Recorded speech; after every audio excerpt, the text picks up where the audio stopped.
Hi team, welcome back to APM series. And पिछले वीडियो में हम लोग यहाँ तक देखे थे कि इसको डायरेक्टली कॉल किए थे। एंड कॉल करने के बाद हमें आया था कि टेम्पलेट पैरामीटर देने के लिए आया था, टेम्पलेट पैरामीटर रिकॉर्ड होता है।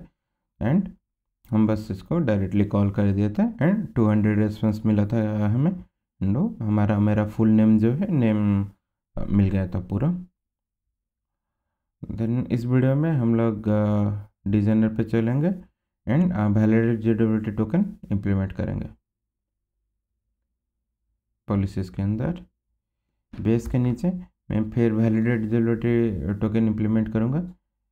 एंड प्रीवियसली ये मेरा एक डिफाइन किया हुआ था एपीआई, एंड इसी से मैं कॉपी करके ले जाता हूँ एंड यहाँ पे उसी को डिफाइन कर लेता हूँ। ओके, आप सोच रहे हो कि ये जो भी नेम वगैरह है, फिर इशूअर है, फिर ऑडियंस है, ये कहाँ से लाऊंगा? तो इसके लिए हम लोग को एक आप रजिस्ट्रेशन करना होगा। अगर वो वीडियो आप देखना चाहते हो तो आई बटन पे लिंक आ रहा होगा, वो आप एक बार चेक कर सकते हो। उसमें मैंने टोटल 4 एप्लीकेशन रजिस्टर किया हूँ एंड ये 2 एप्लीकेशन से एडमिन को एंड यूज़र को एक्सेस दिया हूँ, तो इसी को ही यूज़ कर लेते हैं। इंटीग्रेशन ऐप है तो मैं फिर से भी दिखा लेता हूँ क्या क्या किया था। इंटीग्रेशन ऐप में एक्सपोज किया था, हम स्कोप एक्सपोज किए थे एंड उसके अंदर हम सर्टिफिकेट वगैरह कुछ नहीं दिए थे एंड एक रोल्स हमें डिफाइन किए थे, यूजर्स का एक रोल डिफाइन किए थे।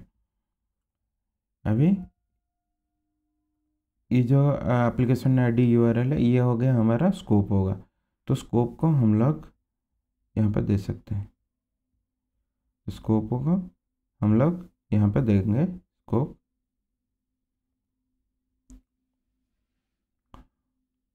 एंड वही सेम इस एपीआई पे भी सेम यूज़ किया था इंटीग्रेशन ऐप, तो इसलिए आपको डायरेक्टली दिख जाएगा कि इंटीग्रेशन ऐप स्कोप है। एंड इंटीग्रेशन ऐप पे अगर चलेंगे हम टेनेंट आईडी ओवरव्यू से हम टेनेंट आईडी यहाँ से गेट कर सकते हैं, ये टेनेंट आईडी। एंड अभी के लिए सेम टेनेंट आईडी है तो मैं कुछ रिप्लेस नहीं करूँगा। एंड ये जो टेनेंट आईडी यहाँ पे दिया हूँ ओपन कॉन्फ़िग यूआरएल पे, एंड वही टेनेंट आईडी मैं इशुएंस पे दूंगा। ये वैलिडेट जेडब्ल्यूटी टोकन लेता है कि हेडर नेम लेता है ऑथराइजेशन।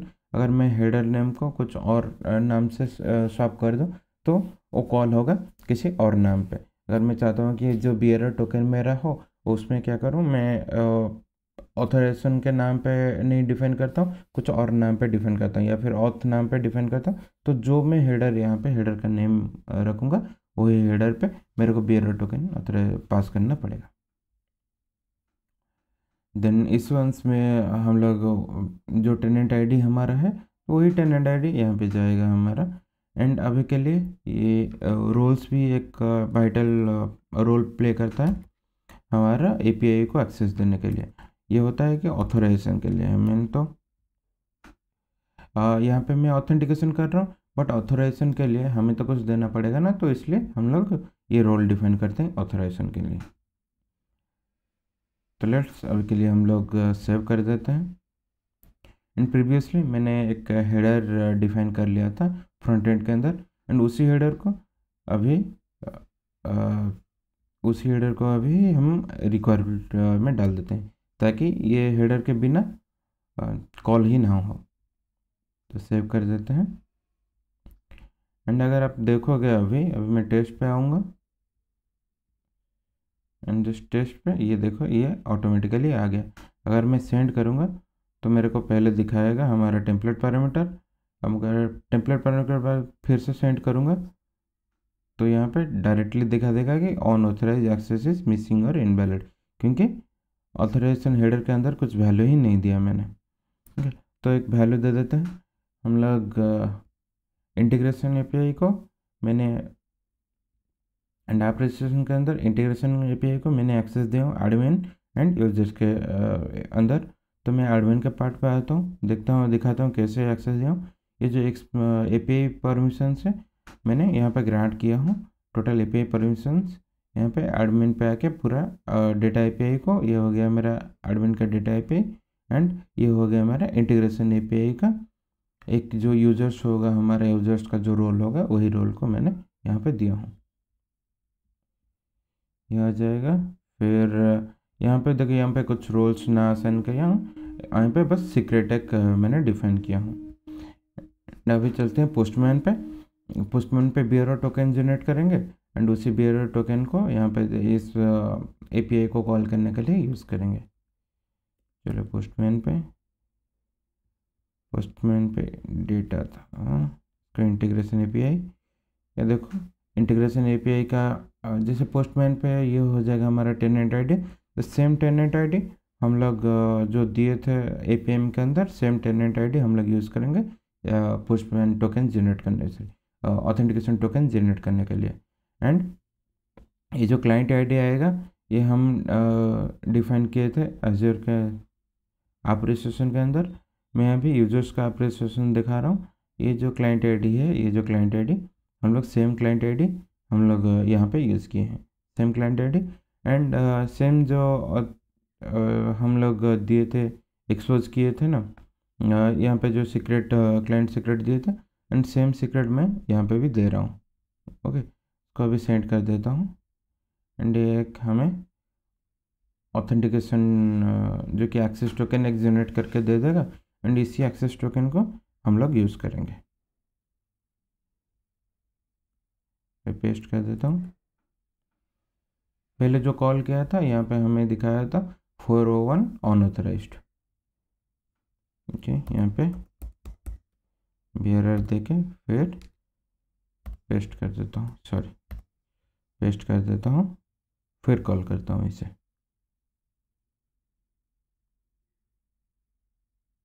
देखो ये दिखा रहा है कि रिक्वायर्ड सास authentication schema, bearer authentication schema और इंटरनल टोकन स्कीमा। ओके, हम लोग क्या किए हैं, जैसे कि हम लोग एक एज्योर को कॉल कर रहे हैं, तो एज्योर क्या करते हैं, एज्योर बैकएंड में सास टोकन यूज़ करते हैं, हम लोग उसको ऑथेंटिकेशन भी दे रहे हैं। वो बोल रहा है कि मेरे पास 2 ऑथेंटिकेशन नहीं है ऑथराइजेशन के लिए, मतलब मैं 2 ऑथेंटिकेशन यूज़ नहीं करता, मैं एक ऑथेंटिकेशन यूज़ करता हूँ। अभी जो भी ऑथेंटिकेशन ऑथराइजेशन वाला हेडर में इधर पास किया हूँ, यहाँ पे देखो जो भी ऑथराइजेशन हेडर मैंने यहाँ पे पास किया हूँ, वो ऑथराइजेशन को मेरे को डिलीट करना होगा। तो चलते हैं हमारा एपीआई पे चलते हैं।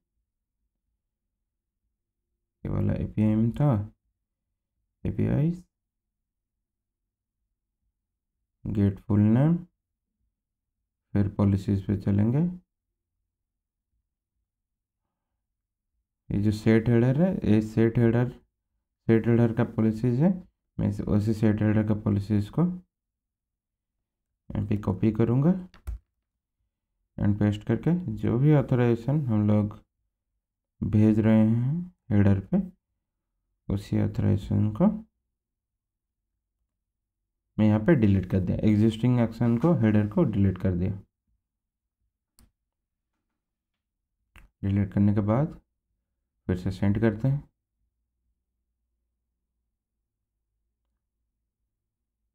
देखो अभी 200 आया। ओके, बेरर टोकन यूज़ किया, देन 200 आ गया। अगर मैं बेरर टोकन यूज़ नहीं करता हूँ तो वे फिर से मेरे को दे देगा कि वैलिडेशन फेल्ड करके जो दे देगा 401 अनऑथराइज, एक्सेस टोकन मिसिंग और इनवैलिड। अगला, अगर हम चाहते हैं कि और कुछ पॉलिसीज़ में ये वाला और कुछ मैसेज हमें आपको दिखाए, तो यहाँ पे भी हम लोग मैसेज चेंज कर सकते हैं। यहाँ पे हम लोग जैसे लिखे please insert your auth token.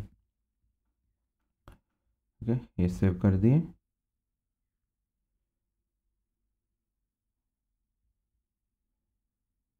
अगर यहाँ पे हम लोग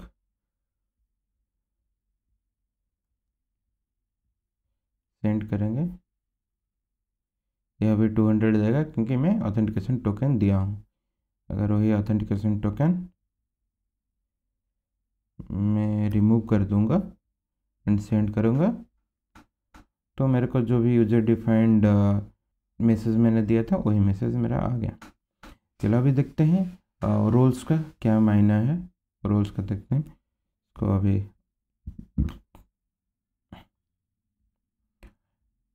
अभी रोल्स को हम ओपन कर लेंगे।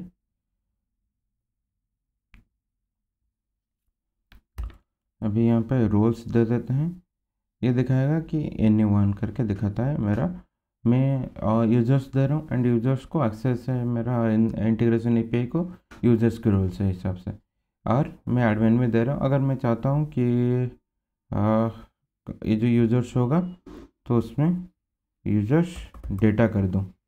ठीक है, अभी के लिए यूज़र्स डेटा करके सेव करते हैं एंड इसी को कॉल करते हैं।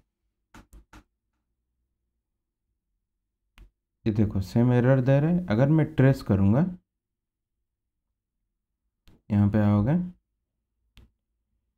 इसको ट्रेस करने का कोशिश करता हूँ एक्चुअल एरर क्या है। तो मैं इधर जाऊँगा तो दिखाएगा validation failed, claim value mismatch, roles admin और यूज़र डेटा। मैं क्या दिया हूँ, मैं उसको यूज़र्स दिया हूँ। कैसे देखूँगा कि JWT टोकन में कैसे दिया था रोल्स। फिर आऊँगा, हमारा JWT टोकन कॉपी करूँगा एंड यहाँ पे हम JWT.ms पे चलेंगे, जो कि यहाँ पे दिख जाएगा। ये रोल्स जो डिफाइन किया था वो यूज़र था एंड रोल्स यहाँ पे मैंने डिफाइन किया हूँ। आप रजिस्ट्रेशन के अंदर यूज़र का एक आप रजिस्ट्रेशन हुआ है एंड इसी आप रजिस्ट्रेशन के अंदर मैंने जो भी परमिशन दिया था एंड उसी परमिशंस में ये इंटीग्रेशन आपको मैंने यूज़र्स का परमिशन दिया था। ओके, तो ये आपको दिख जाएगा यूज़र्स।